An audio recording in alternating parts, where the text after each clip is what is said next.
Hello students, welcome to the video lecture series. Myself Keerthana Balakrishnan. I'm Assistant Professor at AMSTECK Arts and Science College, KALLIASERY.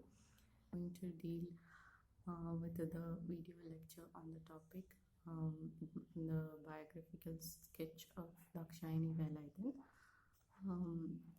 This is a topic for the second semester English Common Course, Readings on Gender. And this is the third chapter under the first module of Plural Perspectives, the textbook. This essay is about the life of Dakshayani Velayudhan, and it is written by Dr. Meera Velayudhan.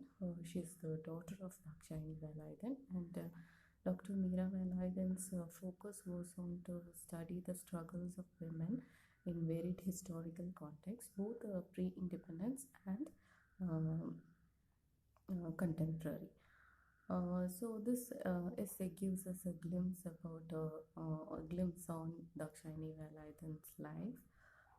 So she was the first Dalit woman to become a parliamentarian, and she was also a social activist who worked for the upliftment of the rights and the education of the scheduled tribe. Dakshayani Velayudhan, since she was a Dalit woman, she had to face a lot of hardships in her life. And in spite of all this, she overcame all those hardships, and finally she became the first woman in India to be a graduate. And she was also a member of the Cochin Legislative Assembly, and she was also elected as a member to the Constituent Assembly. So Dakshayani Velayudhan, she was born in 1912 at Bolgati. It was a small island off the coast of Cochin, the state of Cochin, and the early 1900s, it saw many struggles for equality.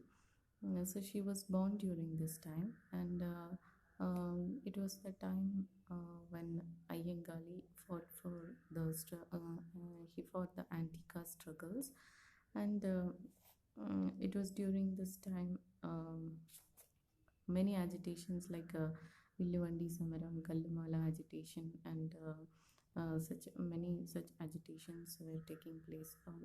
It happened during those time, and this child Dakshayani Velayudhan was born during that time, and she was also very much inspired by all these moments.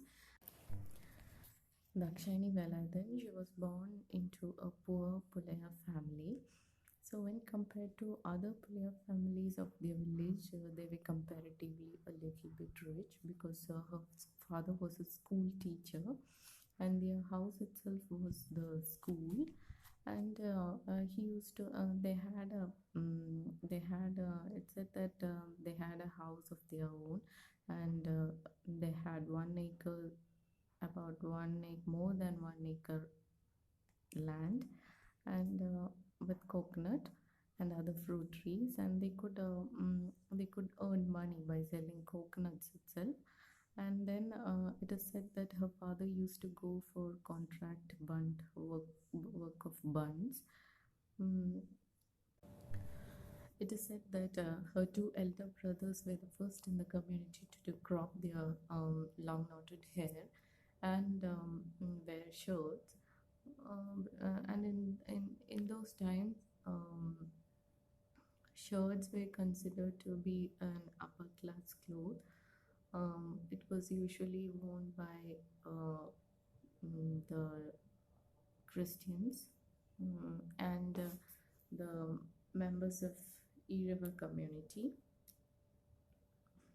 So that is shirts were usually worn by upper caste people. So her 2 brothers were the first in their community to wear shirts, and because of this action, members of the other community, they used to throw stones at these 2 brothers, and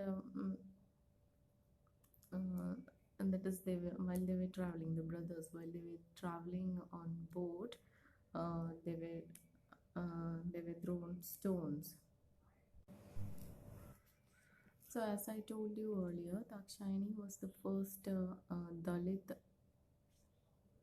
woman in India to be graduated, and uh, she studied at Maharaja's College in Ernakulam, Kochi. Um, she was the only female student in BSc Chemistry um, or any other science course at college. And on the first day, she's sharing her experience because on the first day, there were journalists who came to take the photograph of Dakshayani Velayudhan, and but she was not able to enter the college through the main through the main entrance, since she was a Dalit girl. So she entered the college without being noticed, and the photographers somehow managed to take the photograph of Dakshayani Velayudhan later in the chemistry lab. Yeah, in the chemistry lab. And it is also said that her upper caste teacher denied, or he hesitated to teach her because she was a Dalit student. But somehow she graduated in 1935 with high second class. And after her graduation, she applied for the teacher's post. Initially, she was posted as an L2 teacher in a high school at Perimotikara. Then later, she became a high school teacher, and mm, that is, she thought of nominating herself to the Cochin Legislative Assembly, but she was denied of it because she was a government servant, and the Minister for Rural Development, that was Dr. A.R. Menon, he informed her that if she had to nominate, uh, or if she wished to nominate, she had to resign her government job. She was not ready for it, and finally, when she was nominated to the Cochin Legislative Assembly, by that time she was married to her husband, who was a government employee, so she could afford, even though she resigns her job, she could afford, so she resigned and nominated. Dakshayani Velayudhan was so much influenced by Mohandas Karamchand Gandhi, and it was in his presence and his wife Kasturba Gandhi's presence that Dakshayani Velayudhan is getting married to Sri R. Velayudhan. He was a member of the parliament, and he was also a scheduled caste leader, and they spent some time, Dakshayani Velayudhan, she spent some time at Gandhiji's ashram. Then, while she was 34 years old, she was elected as a member in the Constituent Assembly, and she was the only Dalit woman. Um, and about her first speech in the Constituent Assembly, she says that she spoke against slave labor, and also she spoke a lot for the for abolishing untouchability. Later in 1970s, there was a shift in Dakshayani Velayudhan's engagement in politics. Now that is later in her life, she concentrated more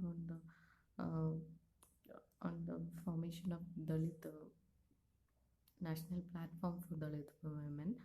So she was cut off completely from the roots of Kerala, and along with many other Ambedkarite middle class Dalit women, she organized a national conference of Dalit women and formed the Mahila Jagriti Parishad in 1977. She was the president of Mahila Jagriti Parishad, and She started to work. She began her work among the sweepers, and she also provided basic literacy and training for alternate employment skills. They worked according to the Gandhian ethics of voluntarism and yeah, building resources from within. And finally, in 1978, Dakshayani Velayudhan passed away. And through this essay, we get a glimpse of the world into which Dakshayani Velayudhan was born into and the hardships she had to face both as a woman and a Dalit. And her